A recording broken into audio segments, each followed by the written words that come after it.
Everybody, this is herculespetix, founder, curator, docent, and gift shop employee of the herculespetix Academy of Comic Book Studies. Today, we're going to be looking at the fabulous Furry Freak Brothers in The Idiots Abroad, Part 1, number 8 of the Freak Brothers series. This is, of course, by Gilbert Shelton and Paul Mavrides. And if you guys had any qualms about the Freak Brothers, if you've been a little bored by me going through every issue, every few episodes, this will shut you up. Because this is when I think, this is the shit that made me realize Gilbert Shelton's really good. He had a lot of comics when he started out, little short comics about getting stoned and getting high, almost sitcom-y. But, and believe me, this is kind of sitcom-y, but like an epic comedy movie more so.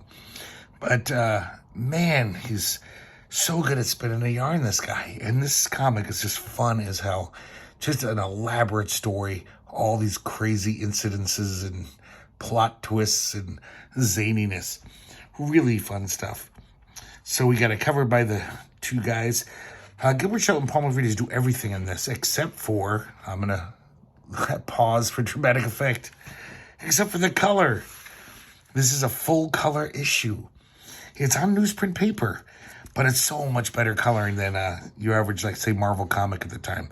This is 1984. So Marvel did have, Mando paper. I think they were, and maybe even they started their Baxter comics. They probably did. DC and Marvel started having, but, on newsprint, this is amazing quality of color, except for a few pages, which I'll point out. The coloring is by Guy Caldwell of Inner City Romance and Doll fame. So he does a really good job. And I think the two pages that I'm going to point out, it wasn't his fault. It was something went wrong at the printer. So this is a great forward. It's Gilbert Shelton Mavrides as characters. I love their little depictions of themselves. And they're at, like, Rip-Off Press, the high-rise offices. Gilbert Shelton loved to have this, what's the word? This artifice. That Rip-Off Press was this huge corporation with hundreds of employees. We see them, all these guys slaving away at comic book pages like it's a factory. And they give us a nice little forward to the beginning of this epic, because this is going to be 3 parts. So this is truly a graphic novel, The Idiots Abroad. It's amazing how much they pack into this. So we have a nice little title page. Beautiful colors here. Beautiful everything.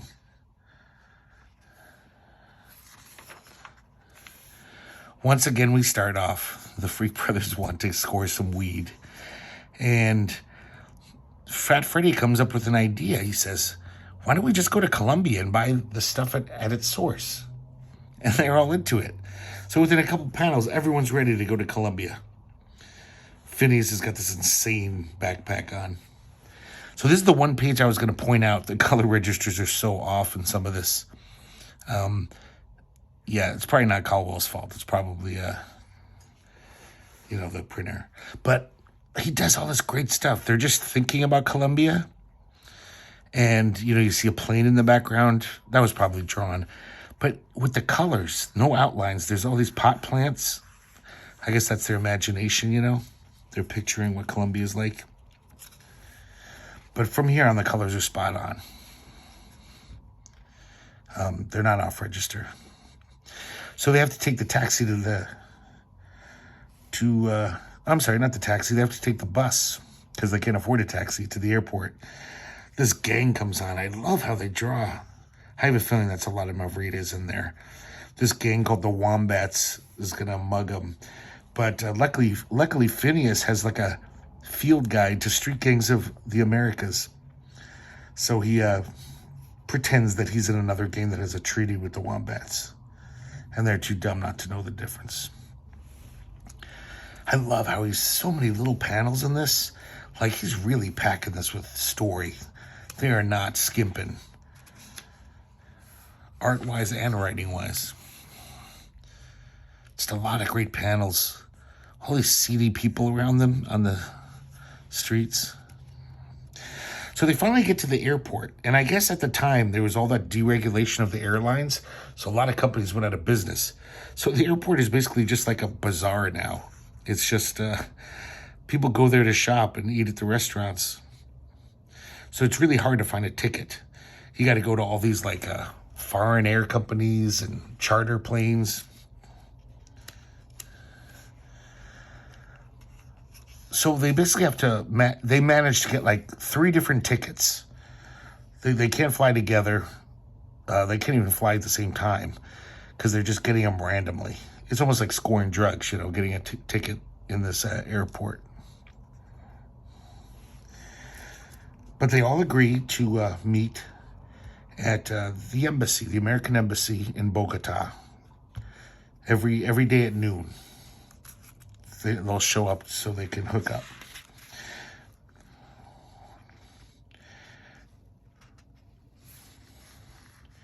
So Fat Freddy's the only one who has a direct round-trip ticket. And they pin it on his shirt because he's such a dummy.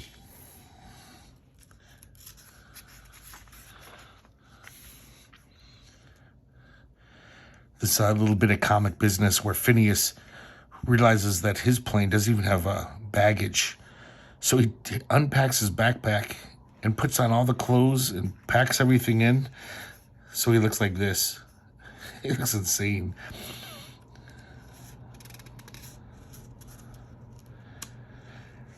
So Franklin's still got to score a ticket. Fat Freddy's got a few hours to kill before his flight. And Phineas is already, he's going to go first. As Franklin walks away, because he leaves Freddy to go to the airport bar, this woman's looking at him. Very strange in a Freak Brothers comic. She's just totally realistically drawn. She's not like made to be like a humorous character. So this is an interesting page. It's everything reads like this. We see the 3 different storylines. Fat Freddy at the bar meets these Scottish football players, and they just start drinking. They start pounding him back. And there's an American there. He's buying rounds for him. He's befriended him. One of the Scotch football players loves Freddy's shirt. It says, "Fuck you if you can't take a joke." So he says, "Oh, let's trade shirts." And Freddy's like, "Cool." So everyone passes out. Some other guys show up from the football team, and they drag everyone away. They don't even recognize that Fat Freddy isn't, one of them. Meanwhile, Phineas, a friendly police officer, escorts him to his flight. He's supposed to go on Aero Caribe, but this guy thinks he says Aero Arabe. And so he gets on this plane, and everyone there is like, they're like Saudi Arabians. And he's like, these Colombians sure do dress funny. And Franklin gets this offer from a woman. She's like, "We need someone else for our plane. Our group runs 6 aircraft between here and South America. We need one more person right now to fill out the flight crew. Interested?" And Franklin's like, "Sure. This sounds great."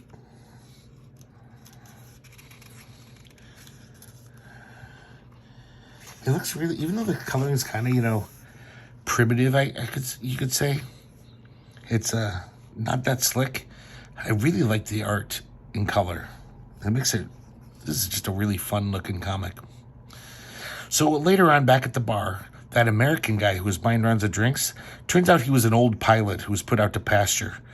But they gave him a job as an air traffic controller because I guess he was a World War II hero or something, pilot. And he just hates his job. He doesn't give a shit. I love this panel. He just tells all the planes to just take off. He's drunk off his ass. He's just like, "Take off, you sons of bitches. I don't give a shit. Everybody shove off." And just by the grace of God, all the planes don't crash into each other. But they're doing all these crazy swerves to not hit each other. A pretty nice panel. Guy Cowell has some really crazy color choices in here. This purple sky. I think it looks kind of good, but sometimes it's like, it's kind of garish and weird. So we see Franklin on his little charter flight with that woman. And she says something about how we have to make a stop before we get to Colombia. And she keeps talking about how members of our group have settlements in between Honduras, El Salvador, and Nicaragua. And we keep ourselves supplied by airdrop. And we need you to push the crates out. Meanwhile, we see the Freak Brothers comic foil, Norbert. So now he's, in every issue, he's in a different government organization. Now he's in the newly formed Federal Bureau of Suspicious Thought Processes. And he says that he overheard the Freak Brothers talking about their plan. He's like, they're going to meet at the American Embassy of Bogota. So he gets a plane down to Colombia. Meanwhile, on the Scottish flight, Freddy's just staying drunk. Also, Phineas does not understand that he's on the wrong plane. He doesn't get it for a long time. He's asking for a vodka and tonic. And they're like, he can't understand them, but apparently they don't serve alcohol on this plane, and we'll find out why.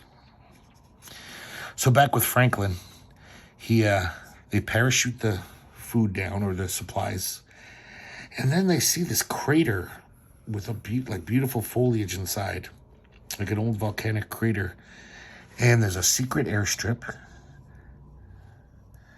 and it turns out it's this whole community that lives down there, kind of off the grid. And she puts him up in the guest room and then wishes him good night. These are kind of nice, these deep night colors by Guy Cowell. And then he wakes up the next morning and look at this, man. This should be a poster. This is that crazy community. All these buildings are hidden by trees because, there's they don't want the right-wing governments around there. They'd probably bomb them or something or invade them. This is just amazing fantasy art from Gilbert Shelton and Paul Mavrides.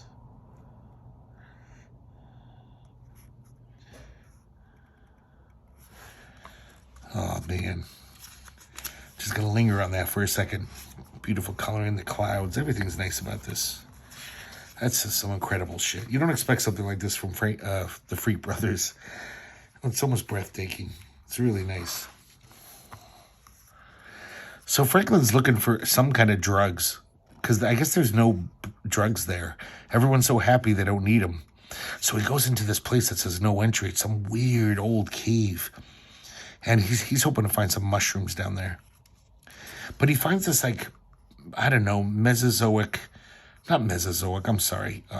Mesoamerican, calendar. And he sees all these, hieroglyphics on it, going back to the Ice Age. But it goes all the way up to modern times. He sees an automobile, flying machines, and then he sees the Freak Brothers. Actual incidences from their life that happened.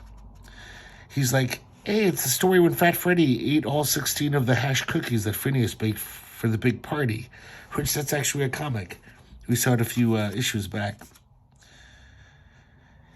And then it's going all the way up to today. He's like, here I am in this chamber looking at the very stone. So there's a hieroglyph of that. And then obviously it's going to go on into the future. So before he can see the future, though, that's weird how Aragonés that looks. It looks like Sergio Aragonés. So I guess there's also native villagers near there too. So they think that Franklin went into this place. Nobody's supposed to go in there. And they say if he sees that calendar, the chamber, we'll have to keep him captive. So Franklin hightails it out of there. And he escapes this town, makes it through the jungle. Just more beautiful illustration here of the foliage. And then he sees this jungle cat. Of course, the face looks just like Fat Freddy's cat with a bigger body. And as he's chasing him, he says, oh, this is payback for all the times I was mean to Fat Freddy's cat.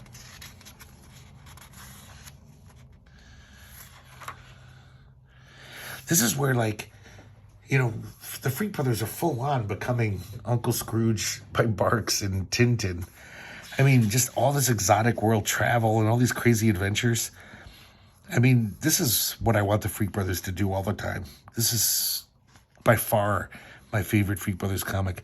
It's also, I can't obviously read all the dialogue to you because copyright stuff, but I gotta say there's lots of good jokes in here. This is like funnier than probably every other Freak Brothers comic too.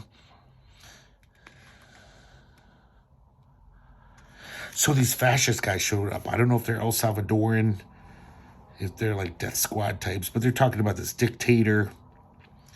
And Franklin, the dictator of this country gives this colonel or sergeant, he gives him a beautiful bulletproof limousine. And one of his soldiers, who's also his son, he's all like, "Oh, you haven't tested it yet. The dictator might want to take you out. It might blow up." So they say, "Oh, we'll make this Yankee guy do it, this hippie." So Franklin just gets in the car and hightails it out of there. These guys are pretty doltish. They're very doltish. And it's just like some fun action. Him driving on these crazy, tiny mountain roads. And he makes it to this city. I like how on his car there's like a dead bird of paradise and all this shit. Like he's really been going crazy. And then it's totally crashed. And he sees some woman there and he says, "Hello, lady. I'm Elvis Presley. Please accept the keys to this lovely Cadillac limousine." I don't know if you get that reference, but that's a true story. I guess Elvis Presley was once in a diner and the waitress was really nice and he tipped her a Cadillac. He just threw a pair of keys on the counter and said, "Hey, that's your tip."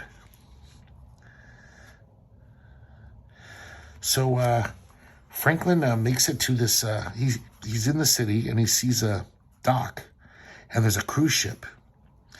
And one of the guys from the cruise says an elderly passenger expired during the last leg of the tour.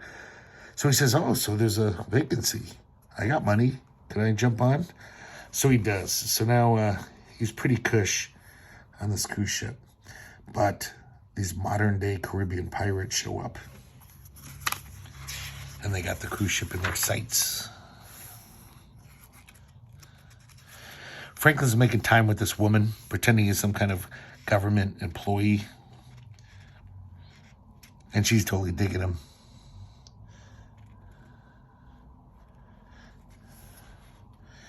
He takes her down to his cabin, which is like the worst one on the ship. It's just a hammock in this little engine room. And then there's a knock on the door right when he's about to have some fun. And it's the pirates. And they're like, "Hey, we missed this one." These pirates are just so amazingly drawn. Like they're just all have different crazy outfits on. And so all the passengers and crew are onto the lifeboats, and then they're going to scuttle the cruise ship. But they kept Franklin because he knows how to read this book. He's going to tell us what to do with all the pills we got. They took everyone's pills, all their prescription pills, and there's this manual. It's like the physician's desk reference for pharmaceutical drugs. So for the next few months, Franklin teaches them about drugs. Red and yellow, kill a feller. Green and white, up all night. He becomes a member of the crew. He's kind of a grunt worker, But he gets all the weed he wants. I guess these pirates really love weed. There's another nice little color job here. He learns their crude but powerful songs. "When you're swimming in the creek and an eel bites your cheek, that's amore." Groan. Oh, I love these colors right here, these deep blues when they're in the hold. Yeah, he's just getting wasted. And he's having a little fantasy about how he's going to write about his adventures. And it's going to be a comic strip called Franklin and the Pirates. And he even draws it like Milt Caniff. Except for Franklin, of course. Meanwhile, Phineas is finally figuring out that he's on a plane to Mecca. And he starts freaking out. He's like, they're going to chop my head off. I'm not a Muslim. Look at this here. Man, they're really going to town. Like, it really is almost like they're taking a page out of Bark's book where, you know, everyone, the main characters are drawn silly and goofy. But they're really seeming to love it. They love drawing these backgrounds, it appears. They didn't have to draw this that ornately. I don't think anyone would have not bought this issue of the Freak Brothers if the backgrounds were a little, whatever, cursory.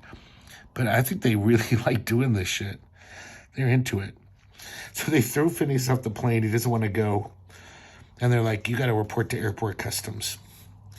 And the plane kind of taxis off, and this is what he sees. It is kind of a very barren airport, airfield. Meanwhile, back in Scotland, the plane has landed, and all the police are there. And they're like, we've got you surrounded. And it turns out those Scottish footballers are really terrorists. And of course, Freddy's kind of stuck with them because he's got their collars on. He's wearing one of those shirts. And, you know, Freddy's not that bright, so he's just like, what's going on? I'm starting to think you guys maybe aren't, you know, football players.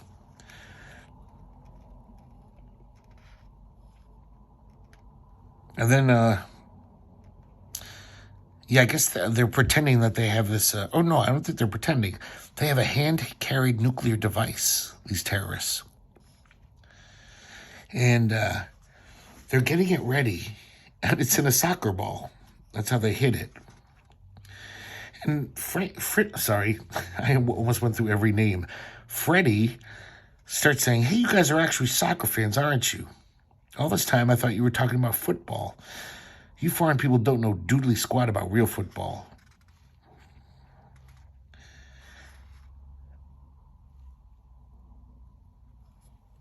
He says, all you guys ever do is kick the thing around. That's the most boring thing I ever heard of.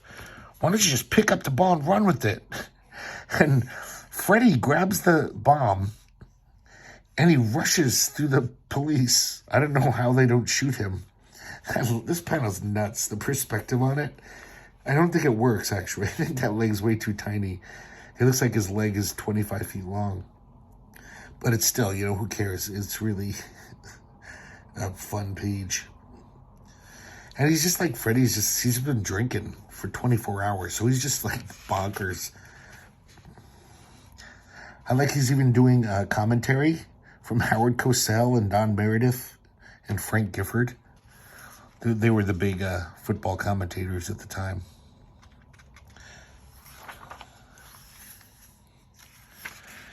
Man, just this comic looks so good to me. Colors, artwork. Of course, the lettering. Gilbert Sheldon's amazing letter.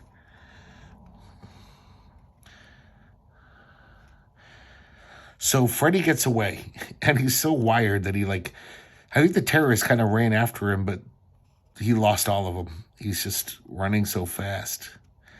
It almost appears here, I don't know if this is just like a mess up. It appears like he ran so much that he lost a lot of weight. Freddy looks pretty skinny there. He goes to the first McDonald's he can find. Of course, it's just a pub named McDonald's because it's a Scottish guy. But that was funny because in the introductory page, when Gilbert Shelton is talking about sending the Freak Brothers on an international adventure, because, you know, he's almost a god. You can just make them do whatever he wants. He was all like, yeah, we'll send Freddy to a place where there's no McDonald's. That'll show him. That'll shake things up. And so it's nice that they have this little reference, a little callback, that he did find a McDonald's. So he steals this bike, and he rides out to the middle of nowhere. And he finds this, the ruins of a Scottish castle. He doesn't know how he's going to get to Columbia. He's just, like, kind of defeated, kind of despairing. It's freezing out. He builds a little fire. And then in a darkened nook, he sees a small spider. The eyes of a small spider. The spider happens to be a descendant of the very spider which provided the inspiration for Robert Bruce, the famous hero of Scotland and founder. And I assume this is a true story, that supposedly Robert Bruce was in the same situation as Fat Freddy. He was desperate. He was fleeing from his enemies and hiding. He was almost giving up hope. And then he saw the spider trying to make this web across a huge expanse. And so the spider tried again and again to take the strand, the filament, across the gap. And finally he succeeded after like 50 tries. And that inspired him. So he went on to defeat the British, or the English, in 1314. This is really interesting. Just seeing Gilbert Shelton and Paul Mavridis drawing totally straight. I mean, this could be a panel. These could be panels from, like, I don't know, Skull or Slow Death or something. So you'd think this would inspire Freddy, but of course it's the Freak Brothers. Fat Freddy, on the other hand, has a pathological abhorrence of all types of spiders, and he just runs off. Or, no, I'm sorry, rides his bike off like a maniac. The bike's almost vertical. That's some great slapstick drawing. And the bomb in the soccer ball is left behind, and it rolls slowly down the slope and disappears noiselessly into the famous Loch Ness. To be continued. Oh man, what a cliffhanger when you got all these stories. It's like, what the hell's going to happen? All three of these guys. It's quite a story, a page turner. This is interesting, and it's an ad for the new Fat Freddy's Cat comic, and it kind of ties in. This comic shows you what happened to Fat Freddy's cat when they went to Bogota. He's left alone in the apartment. I gotta get that issue. It's almost like a Secret Wars tie-in. And here we have a nice inside back cover. More of that kind of continued from the front cover.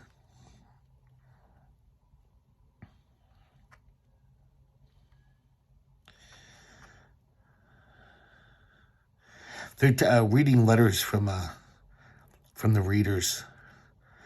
And one of the readers says, why can't you get some real artists to draw the Freak Brothers? Shelton and Mavridis are amateurs.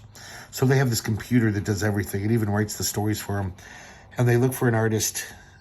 And Christo comes in. And the secretary says, we could put you to work in the shipping department, wrapping boxes of comics in plastic.